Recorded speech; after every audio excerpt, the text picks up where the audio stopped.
இன்னும் ஒரு அற்புதம் என்ன நடந்தது தெரியுமா?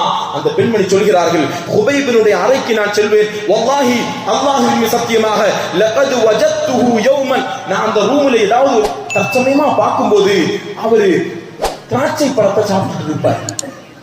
நாங்க கைதிக்கு திராட்சை பழம் எல்லாம் கொடுக்கல, அவர் திராட்சை பழம் சாப்பிட்டு இருப்பாரு. அந்த பெண்மணி சொல்றாங்க, மக்காவில் எங்கும் இந்த திராட்சை பழம் விளைவிக்கவும் இல்லை, அங்கு விற்பனை செய்யப்படவும் இல்லை. எப்படி இந்த திராட்சை பழம் அவருடைய கரத்தில் வந்தது? அல்லாஹ் அக்பர், அல்லாஹ் அவர்களுக்கு உணவை கொடுத்தான். அது பல நிகழ்வுகள் நம்ம கேள்விப்பட்டிருக்கோம். மரியம் அலைஹிஸ்ஸலாமுக்கு அல்லாஹ் உணவு கொடுத்தான். சஹாபா பெருமக்கள் தங்களுடைய உடல் உறுப்பு தான் துன்யாவில், உள்ளம் ஃபுல்லா அல்லாஹ்ட்ட எப்ப அவங்களுக்கு உணவு அல்லாஹ் கொடுப்பான். புகாரில வரக்கூடிய நிகழ்வு எடுத்து படிச்சு பாருங்க. இந்த திராட்சையை சாப்பிட்டு தான் நான் கண்ணால பார்த்தேன், நாங்க கொடுக்கல. அந்த காலத்துல மக்காவில் அந்த திராட்சை பழம் கிடையாது. அவர்களுக்கு எப்படி கிடைத்தது? அல்லாஹ் அவர்களுக்கு ரிஸ்கை அளித்தான்.